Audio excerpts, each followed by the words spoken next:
Hey, am I at the Fractal Museum guided tour experience? Am I at the right place? I don't know. Oh my god, that scared me. Okay, I guess it's the museum announcer. Today's open exhibitions are the Cantor Cube Hey, hello. demonstration, Don't worry, you're definitely at the right place. the Duffing Sorry I was running a bit late. You know, it is after all a fractal museum, so all these corridors all look exactly the same. So yeah. Anyways, I would like to give you a warm welcome to the Fractal Museum. We hope you will enjoy this museum to its maximum. Today's open exhibitions are the Cantor Cube demonstration, the Chaos Game, the Duffing Donut, and don't forget to stop by our restaurant where we serve the Romanesco broccoli.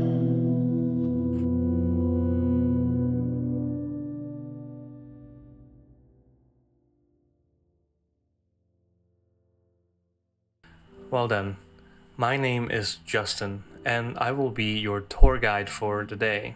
Here's a pamphlet to get you started off with. Oh, thank you.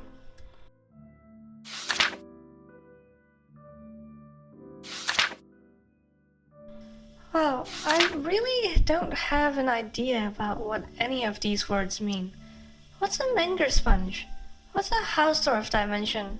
And why is a dimension a fractional number? That's the Hausdorff dimension you're talking about. And it's the dimension of our museum, which also has the shape of a fractal called the menger sponge. But before we officially start this tour, can you first tell me, what do you know about fractals? Well, I think of psychedelic art. Maybe how it would feel if you ate too many gummy bears and stared at a blank wall. So I guess fractals are really complex looking.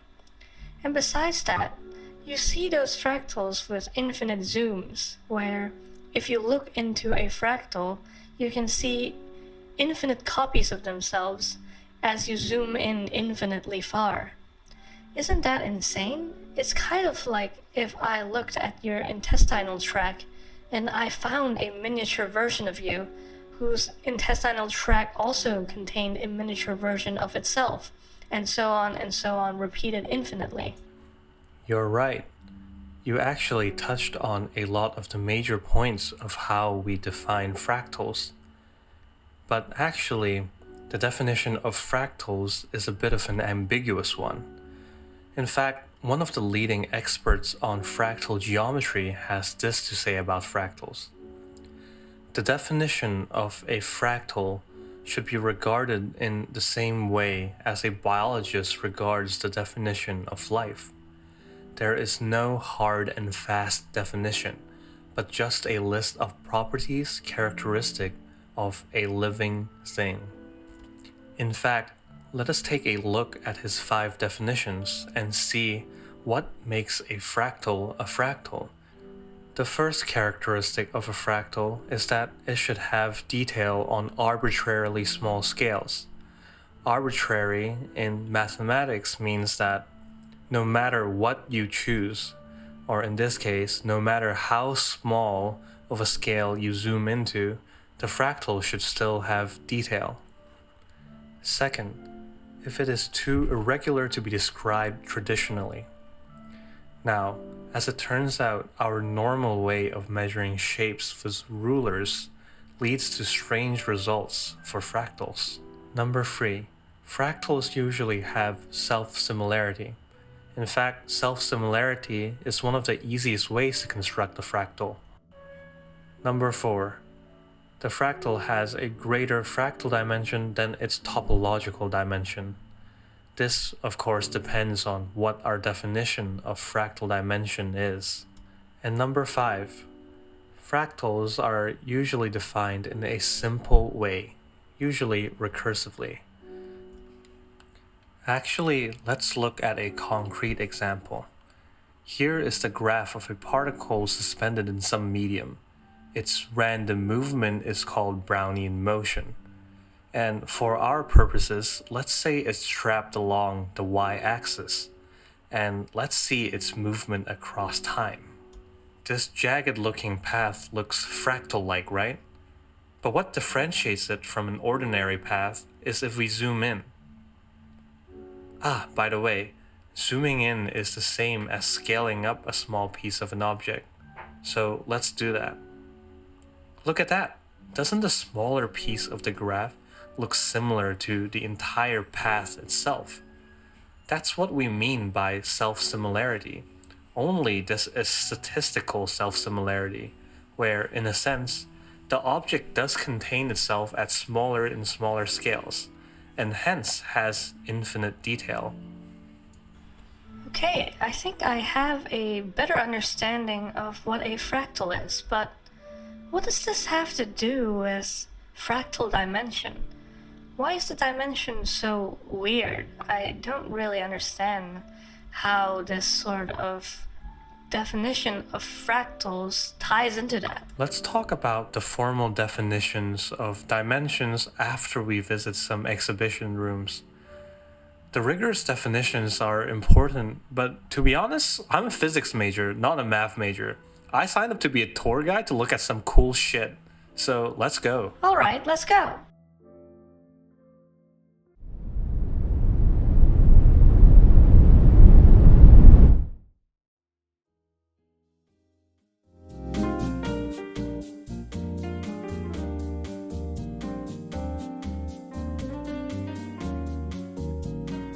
Let's play the chaos game. The rules are simple. We start with a blank canvas. Step 1. Add any number of vertices to your liking. For our purposes, let's add 3 vertices in a triangular shape. We can try adding more and in different positions later. Step 2. Pick an initial starting point. Let's pick the center of this equilateral triangle this time. Step 3. Choose a random vertex. We can do this by labeling each vertex with a number, say 1, 2, and 3. Then we roll for a random number from 1 to 3. Looks like we rolled a 2. That means we picked the bottom right vertex. Now, from the point we are currently at, we'll move half the distance towards the chosen vertex, just like this. Then, at this new point, leave a mark in the form of a dot. And that's basically it. The chaos game is essentially repeating step 3 over and over again. Every time we play the chaos game, we repeat step 3. We choose a vertex randomly from 1 to 3. If we had 4 vertices, then of course we'd pick a number from 1 to 4. But in this case, we roll a number from 1 to 3, and after we found our chosen vertex, then from our current position we move towards that vertex, moving half the distance, of course. And that's just a chaos game.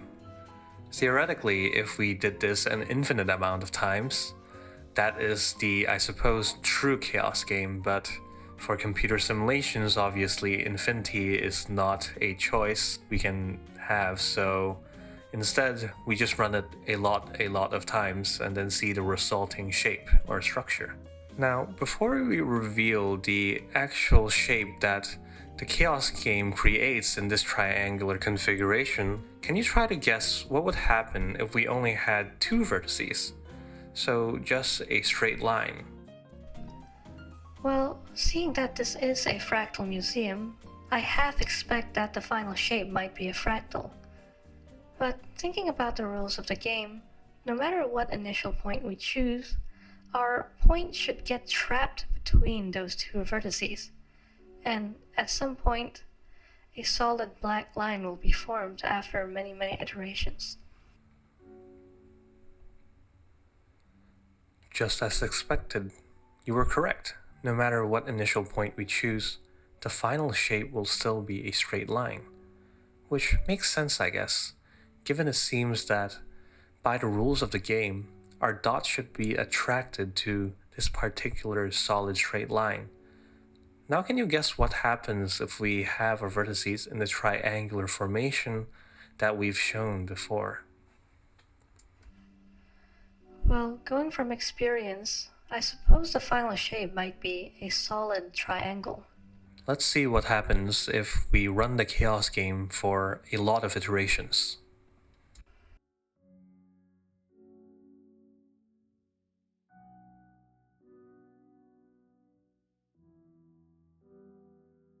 Holy shit, what the fuck?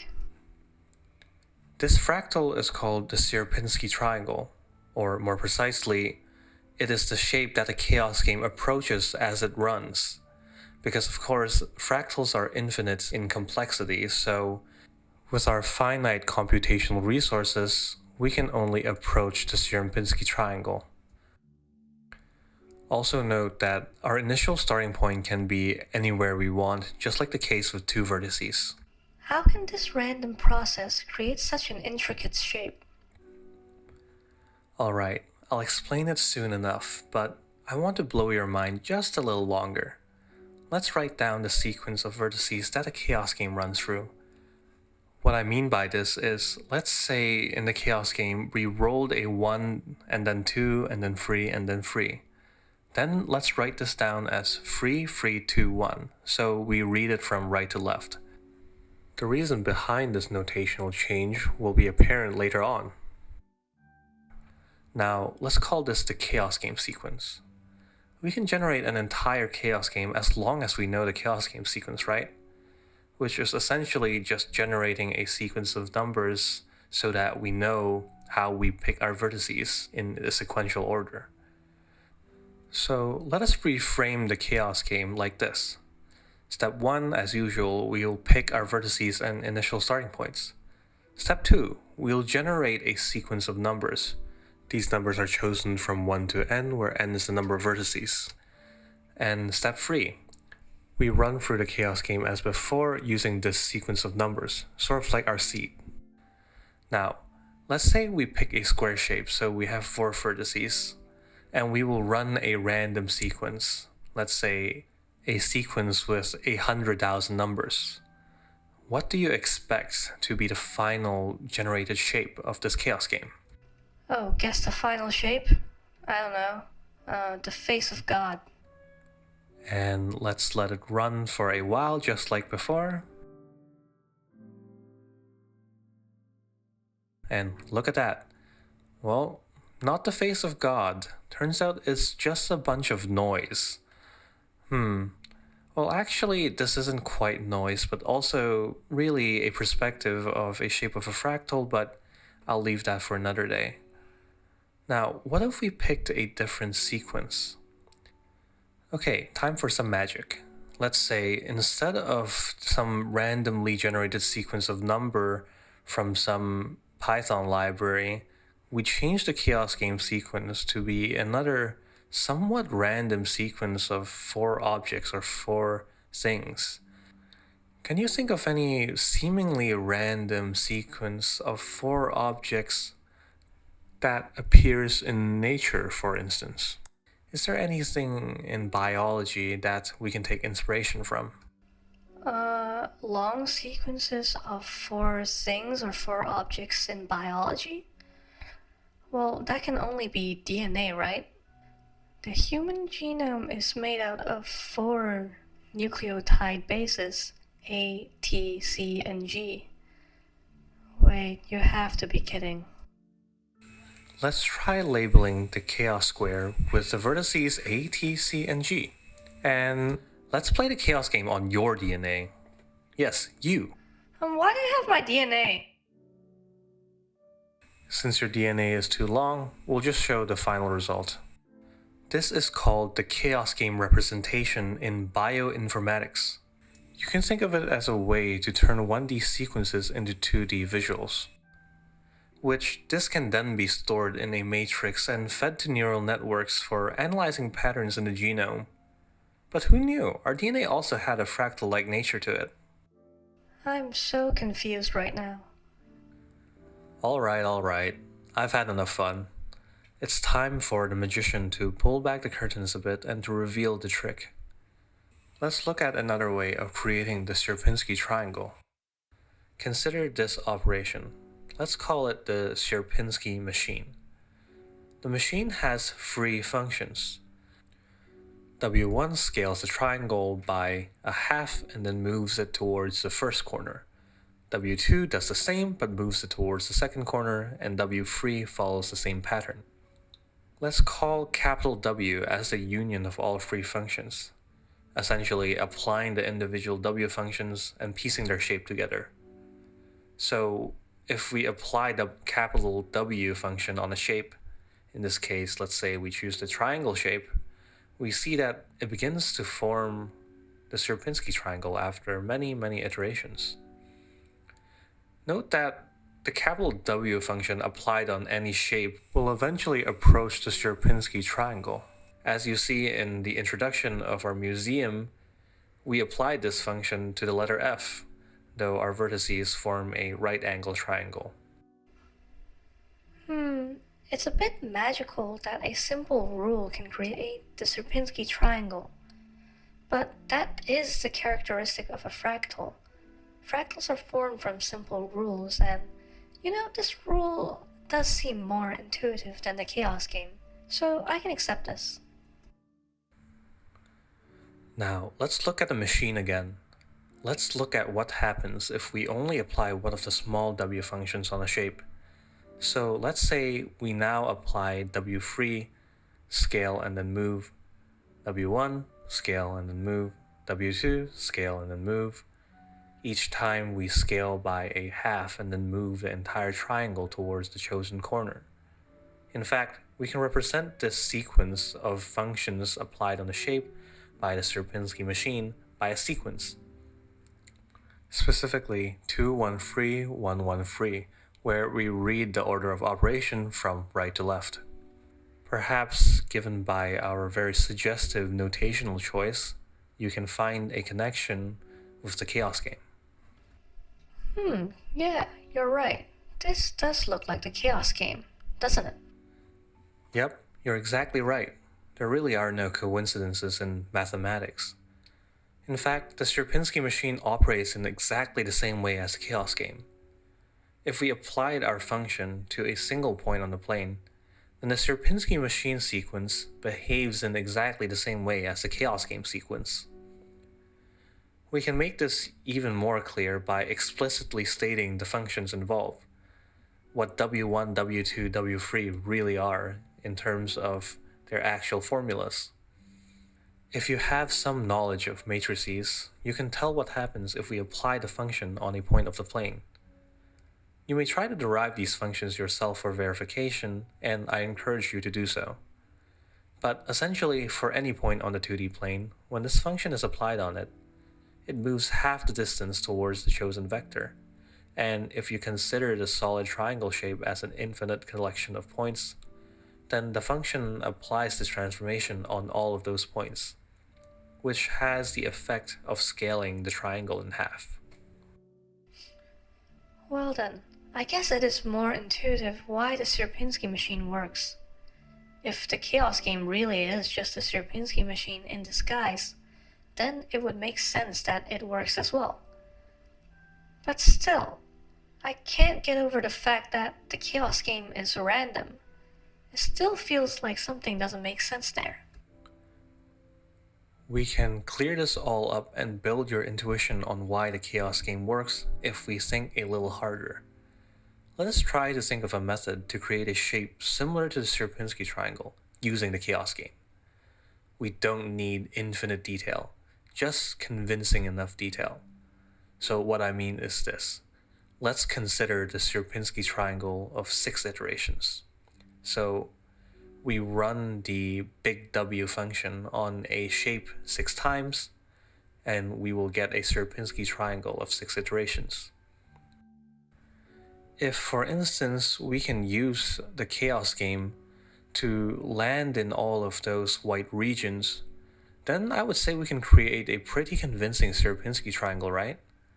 Those small subtriangles have a similar size to our small pixel here. So let's come up with a way of labeling these shaded regions using an address. Now, we can read the Sierpinski triangle in terms of subtriangles. To illustrate this, I'll give an example. let's consider this address, which we'll label by a sequence 2131113. This means that our corner must be in the second corner of the first subtriangle, the first corner of the second subtriangle, and the third corner of the third subtriangle. So this is just an address system we've invented. Explaining it is a bit tedious, so just watching it in action explains it better. Essentially, we've figured out a way of labeling any region we want in the Sierpinski triangle to any specificity that we desire. Here we've only ran it through 6 iterations, but if we make our address longer, theoretically, in the actual Sierpinski triangle, we could have addresses of infinite length. But for our purposes, our address is only 6 numbers long. Now, as it turns out, reading the sequence from left to right is an address, but reading it from right to left, well, that acts as the chaos game sequence, where our dot will land in the address specified as long as we go through this sequence. And you should really take some time to internalize that the address and the chaos game sequence have such a correspondence. And it really isn't that surprising if you think about it more intuitively instead of rigorously. Think of how you would design an address for the Sierpinski triangle and how that coincides with how the chaos game actually runs. I think I get it. In our address system, the leftmost number refers to the largest subtriangle, and in the chaos game, the last function we apply essentially dictates which largest subtriangle our dot should end up in. So it makes sense that the last operation in the chaos game is the first in the address. Wait, then to have a dot at every address means that we want our chaos game to go through every possible chaos game sequence, at least to a certain resolution, in our case being 6 numbers, right? Yep, and as it turns out, that's not unlikely at all. In fact, with how many iterations we have, our chaos game reaches these sequences fairly quickly. For your interest, there are 3 to the 6, which is 729 possible combinations for our 6-number addresses. And 729 combinations, that isn't a lot, right? With enough iterations, it seems intuitive that we'd pretty much reach all of it at some point. However, the actual math and probability behind this is slightly clever, but, well, you can try to figure that out yourself. Now we can rephrase the chaos game in a more intuitive way. The chaos game is a way to generate a long sequence of numbers. For the Sierpinski triangle, you can go through the chaos game sequence and look at sequences of a certain length. Previously, we had looked at sequences of length 6. These sequences correspond to addresses of the Sierpinski triangle at a depth of 6, or 6 iterations. And therefore, as long as our chaos game sequence contains enough permutations of these addresses, we can create a pretty convincing Sierpinski triangle. Alright, that's it for the chaos game. There are more things to be shown, and in fact, there's one more thing that perhaps if we return here for another day, we can display. It is that we can really mess around with these transformation functions and even the probability distribution of the vertices to yield some other pretty gnarly fractals from the chaos game. And I do highly encourage you to mess around with these functions and code your own sort of fractal using the chaos game. Anyways, I think it might be time to go back to the hallway. Let's walk to the next exhibition. I hope it's as cool as this one.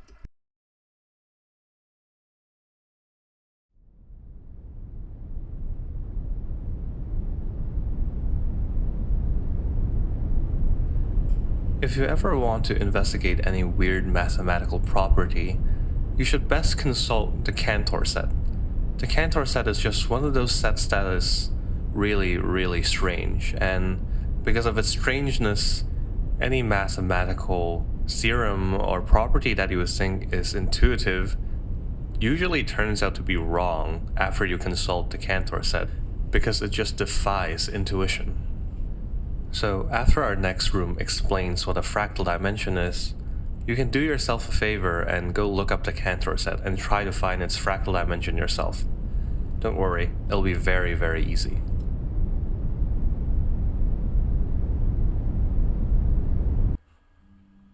Fractals, as we've seen, can be generated from very simple rules. Let's now gain a better understanding of what simple rules create our museum. In the Sierpinski machine, we repeatedly applied a function to a shape. We take the output of the function and feed it back into the function itself, like a machine whose end is connected to its mouth. Oh, just like a human centipede. Yes, I suppose so, but the idea of repeatedly applying the same function on a system is a powerful one. Iterative systems have a tendency to generate fractals after infinite iterations. But anyways, let's cut to the chase. What exactly is our museum? I'll now give you the step-by-step recipe to build our museum. First, we start with a cube, which we will split into 27 smaller cubes, like so. Then, we'll remove 6 of the center cubes from each face and hollow out the core, so in total we are removing 7 cubes. Then for the remaining 20 smaller cubes, we'll just do the same iterative process, repeating continuously of splitting into 27 smaller cubes, hollowing out 7 cubes, and then on those other smaller cubes repeating the same process. After enough iterations, we'll eventually reach and approach the shape of the menger sponge, which is the fractal of our museum.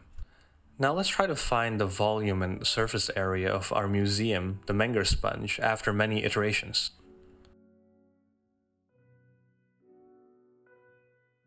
For every iteration of forming the menger sponge, the total number of cubes increased by a factor of 20. Therefore, the number of cubes in each iteration is 20 to the power of n, with n being the current iteration. Now, if we started with a unit cube, which means each side of the cube having a unit length of 1, the total volume would be 20 over 27 to the power of n. The total surface area is far more tricky to calculate, so I'll just show you the formula without proof. A hint for finding the surface area yourself: you will need a recurrence relation. Thinking of how we formed the menger sponge, it is as if we poked square holes in the surface of the sponge. The first causes a decrease in the surface area, but because of the internal structure of our poked holes also having surface area, the total surface area of the menger sponge increases. So the key is to split the surface area change into 2 parts, as well as finding the recurrence relation. If you don't know how to solve recurrence relations, you can look that up later. Anyways, there we have it. That's the menger sponge. After infinite iterations, we will have a cube of 0 volume but infinite surface area. I'm starting to understand the second and fourth characteristic of fractals. A cube with 0 volume and infinite surface area? It's like a glitch in geometry. Now, will you finally explain what a fractal dimension is? Before I explain what a fractal dimension is, let me show you 2 more fractals. These fractals should even convince you further that we definitely need new tools to describe fractals. Consider the coach snowflake. Here is a visual of how you make it. By the way, you can also make the coach snowflake using the chaos game, but you can try that in your spare time. Now, let's try to measure the perimeter of the coach snowflake using rulers of greater and greater precision. We first tried using longer rulers that measure the rough shape. Let's follow how the perimeter measured changes along with the precision of the ruler increasing. And look at that. Our perimeter eventually will blow up to infinity as we use more and more precise rulers.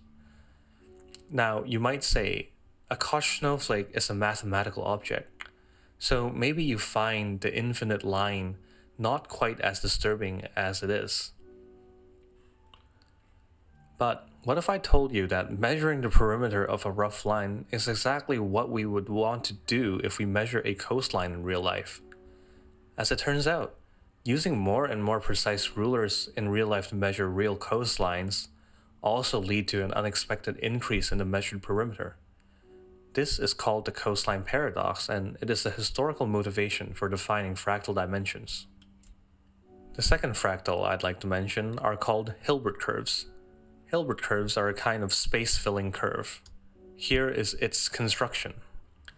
After infinite iterations, the Hilbert curve mathematically fills continuous R2 space or 2D space.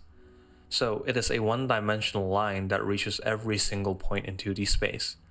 Yes, continuous 2D space, not just discretely. It reaches every continuous point despite being a one-dimensional line. The Hilbert curve will touch it. But even then, when you ask what the area of the Hilbert curve is, you would say 0, because after all, it's a line, right? A one-dimensional line must have an area of 0, according to our ordinary definitions of geometry. So the coastline paradox tells us ordinary rulers just aren't up for the task, and the Hilbert curve seems to imply lines can behave like area. I can start to see how ordinary dimensions aren't defined well enough to handle fractals. So then, what's the meaningful difference between ordinary shapes and fractals? Perhaps we can sum up a key characteristic of fractals as their roughness. If we can quantify roughness, then we would have a way to quantitatively describe fractals. If a surface has infinite roughness, then obviously ordinary rulers just wouldn't work. A rough enough line would look like a plane from afar. To attempt to do this, let's look at a normal line and a really rough line. They both have 0 area since they're lines, but obviously the rough line looks like it occupies more space. So, to put this notion of occupying more space quantitatively, we can apply a grid onto the plane and measure the area by number of boxes the square touches. Let's label this box area as n epsilon, where epsilon will be the size of our boxes, or well, the diameter. I guess I can see that the rough line touches more boxes, but a really long line also touches more boxes. So just comparing the numbers, I still don't think gets to the essence of this problem of roughness. You're certainly correct. But can you think of then how is a line fundamentally different than a plane or a cube? Using this notion of box area, we might be able to find a way to quantitatively describe roughness. Okay, I'll reveal the answer in 3, 2, 1. The difference between a line and a plane is in their behavior when they scale. Let's try to imagine increasing the size of both objects by 2. For the same scaling area of 2, the box area increases faster for the rough line than for the straight line. Like if we plotted the number of boxes against the scaling factor, the graph of our rough line will directly show that it increases at a higher rate than our straight line, meaning it has higher dimensionality. Let's clear this up even further by showing how a square clearly has to be two-dimensional. If we were to write an equation for how the square scales with the number of boxes, then the equation would be n equal s squared. And that's pretty obvious when you think about it. S in this case is our scaling factor, where if we increase the size of the square by 2, then s would be 2. And of course, the number of boxes it touches will increase by a factor of 4. So for a line, if we scale it by 2, then it occupies 2 times as many boxes, or in other words, n equals s. So this exponent here is the dimensionality of the object, n equals s to the power of d, where d is the dimension, which is why for the square it's 2 and for the line it's 1. So how an object behaves when we scale it up tells us about its dimensionality? And oh, That's why we have fractional dimensions, because the way fractals scale can be between 2 and 1 due to their weird geometry. That's exactly right. To get to the formal definition of fractals, we can rephrase the question to be shrinking the size of the boxes we count with instead of scaling up. Don't worry, these two ways of thinking are basically equivalent. We just have to rewrite our equation as 1 over s to the power of d. And we can very easily verify that this makes sense for the square, where, let's say, scaling our grid size down by a half, or in other words, we increase our resolution by 2 times, the number of boxes counted would be 4. Of course, feel free to think of it as scaling up our box.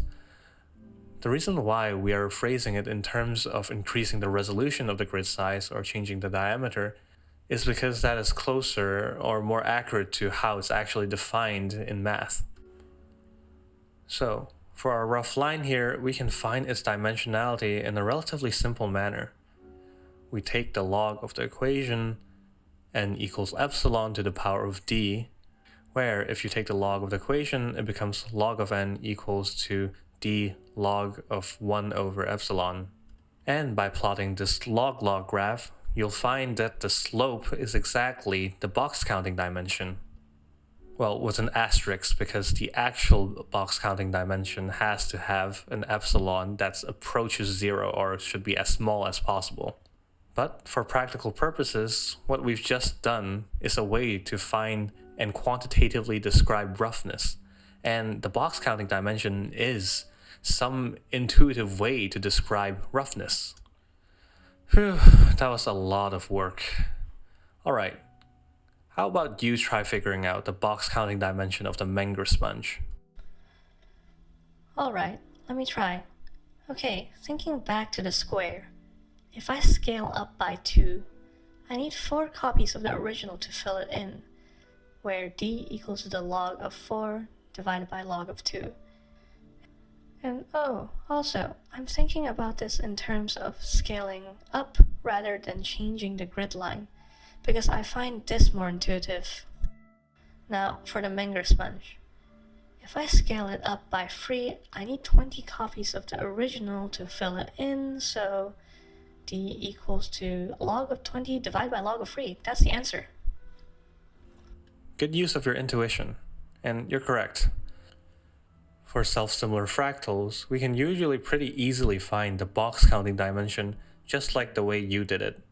But for some stranger geometries, like the coastline of Britain, which clearly isn't self-similar, though British people are pretty similar, we can find the box counting dimension by using computers, much in the same way we described, where we continue to increase the resolution of our grid line or really decrease the diameter of our boxes, plot the log-log graph, find the slope, and then find the box counting dimension.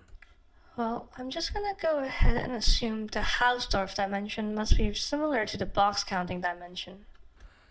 Intuitively, I would say they are quite similar, but the Hausdorff dimension does need a lot more work to understand in order for it to be mathematically precise. And okay, to give some intuition in the Hausdorff dimension, we want our grid line to be as small as possible and for the small squares to be allowed to vary, meaning they can have different sizes. I'll not give a detailed explanation, but essentially, let's say we measure dimension of the rational numbers. Using the box counting method we used before, we try to find the dimension of the rationals. Well, there isn't anything too special about the rational number, but they still have a box counting dimension of 1, when we should expect it to be 0 since they are a bunch of points scattered and they don't have fractal behavior. The Hausdorff dimension yields a much more intuitive answer of dimension 0, so the Hausdorff dimension is technically more mathematically rigorous and accurate. Will you ever explain what all of that just meant? Maybe the next time you visit a fractal museum, we'll return to this.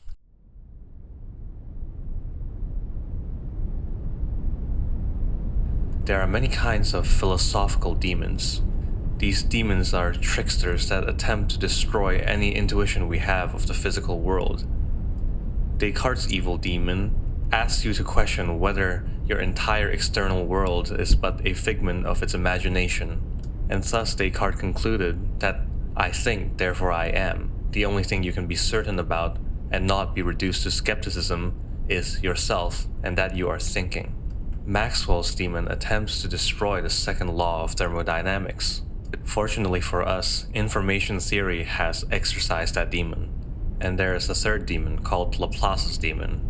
This clever demon knows the position and velocity and momentum and all the information about everything in the universe. Thus, it can perfectly predict the future and the past via the laws of physics. Laplace's demon is of course of much intrigue to physicists who would very much like to replicate and create Laplace's demon. However, for all practical intents and purposes, our world is chaotic and thus can never be predicted, lest a real demon shows up. Question: what's your favorite dessert? Do you want me to say donuts? It's donuts. Correct answer. Kneading dough is closely related to chaotic behavior. Chaos, like the butterfly effect? Yeah, the analogy of the butterfly effect does aptly illustrate the way in which small disturbances to the input of a system leads to wildly different behavior of the entire system. Like how in the original story, the small flap of a butterfly can lead to a hurricane, exactly like the kneading of dough. Here is an illustrated diagram of dough kneading. Not sure who drew this, but they should become a millionaire by selling their paintings. This is beautiful. But essentially, to explain the diagram, consider dropping a bit of food dye right before you start kneading the dough. The initial input of the system is concentrated around one region, the place where you drop the food dye. And as we knead the dough, we go through two actions, flattening and then folding, flattening and then folding.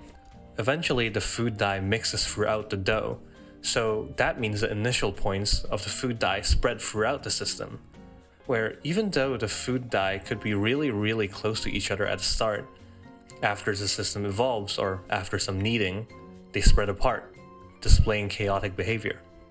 Or in other words, chaos is the sensitivity to initial conditions. So do we actually get to eat a donut? A metaphorical mathematical donut? Maybe. We can represent the Duffing Oscillator in a donut-like coordinate system. The donut was a lie. We can represent the Duffing Oscillator as a moving double potential well. If you don't know what a potential well is, you can treat this qualitatively, where the ball is rolling around two weird oscillating wells, and the balls are the particles. Also shown is the differential equation that describes the motion of the Duffing Oscillator. By the way, differential equations are equations that involve the velocity and/or acceleration or other derivatives of the position of the particle. Of course, the general theory of differential equations is slightly more complicated, but just know that as long as we have the differential equations, we can essentially have a way to deterministically know how a particle behaves in this system, governed by this differential equation. Here, the x with two dots on top refers to the acceleration of the particle in the system. So basically, knowing its position, we can always find its velocity and the direction it moves easily. So, given any initial condition, we can just follow this equation to find the trajectory of the particle through time. Now, consider a cluster of initial points that are very close to each other, differing by a few decimals, and see how they move around the well. Look here, after a while they jump around chaotically. Note that if we reduce the oscillation of the double well that actually corresponds to the gamma term on the right of the differential Duffing equation, then the initial points fall into one well and never escape it. Just looking at the behavior of the system makes it pretty obvious that if the oscillation is weaker, then the particles won't jump around chaotically, and it will display more periodic behavior. Then it really doesn't seem there's a way to understand chaotic behavior when it's so chaotic, right? Laplace's demon is exercised that easily? Indeed. How do we understand chaos? In all honesty, the Fractal Museum has a pretty close relationship with its sister museum, the Chaos Museum. I also work as a tour guide there, but that's for another day. Your ticket's only for this tour, so I'll be brief. Let's try to find patterns in how points behave in the Duffing Oscillator. As it turns out, we can completely specify the state of any particle using only two pieces of information: its velocity and its position. In fact, let's create something called a phase space, where we track the state of the particle at any point in time on the graph. where the y-axis is velocity and the x-axis is position. So any point on this graph refers to a particular velocity and a particular position. And again, let's look at a cluster of initial points, but this time let's look at what happens on the phase space. Once again, it's chaotic behavior, but it sort of traces out a pattern. The particles seem to be bound by this region that it traces out. And also, just for verification, let's see what the phase space looks like if we make the gamma really low or the oscillation very weak. As expected, the particles don't really go out of a small loop in the phase space. As before, they get trapped into one well, which corresponds to being trapped in a small region in phase space because it can only be some positions and velocities. How strange. Yep, you're correct. The shape it approaches is called the strange attractor of the Duffing Oscillator. So it looks like we do have ways to bound and understand the chaotic behavior of the Duffing Oscillator. But even still, we can make this mess even more clear by treating time as another dimension in phase space. Previously, we haven't explicitly shown time as a dimension. So let's make it a sort of torus dimension, where time loops back to the starting point every 2 pi. Since our equation is periodic, this would make sense. And let's just follow some trajectories of particles in a cluster again. Okay, this is even more confusing now. But I guess it looks like a donut. Doesn't look that tasty though. Just wait, we'll introduce one more thing, called the Poincaré section or stroboscopic mapping. To put it simply, we'll only look at the slice of the donut, like here at angle 0. You can imagine the Poincaré section as looking at the trace that the particle leaves every time it completes an orbit of 2 pi and goes back to the angle where we're taking a slice from. We have a point at 2 pi, we have another point at 4 pi, and so on and so forth. Again, the visual here is more illuminating than the verbal explanation. So, every point on this graph tracks the particle's movement every 2 pi. Again, for some initial clusters, we'll let it run for a while and look at the Poincaré section. Okay, the shape is becoming even more clear. But what's fascinating is if we go around the donut, looking at the Poincaré section at every angle. Wait, this looks just like the action of kneading a donut. Stretching and folding, stretching and folding. As it turns out, there is kneading behavior in the Duffing Oscillator. But okay, this is too much chaos theory. I won't get into the math, so let's get back to fractals. Now, looking back at the Poincaré section, let us start at the beginning, with the phase space of the particle in the color gradient from left to right, where each color represents an initial condition in phase space. Again, we'll evolve the system by 2 pi and see where these initial conditions land in. Now, let's do the same thing again and again. So the initial conditions land in different basins of the phase space. And the reason it looks like a fractal is because even the smallest change in initial condition will result in landing in a different region of phase space. So fractals and chaos are related because sensitivity to initial conditions usually implies that if we map out the initial phase space to where it lands, the shape has a fine structure, like a fractal.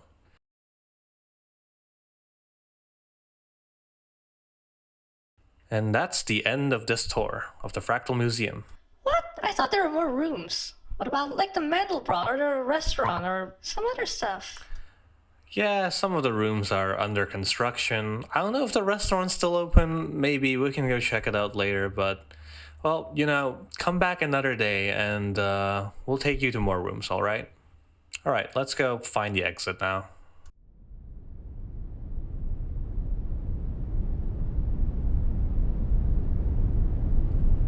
There are fractals everywhere, and mathematics is the way by which we can understand the world, the way in which we see in brief glimpses the structure that underlies existence.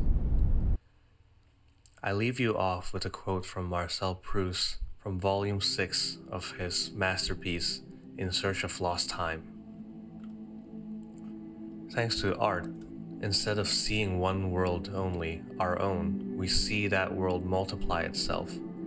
and we have at our disposal as many worlds as there are original artists. Worlds more different one from the other than those which revolve in infinite space. Worlds which, centuries after the extinction of the fire from which their light first emanated, whether it is called Rembrandt or Vermeer, send us still each one its special radiance.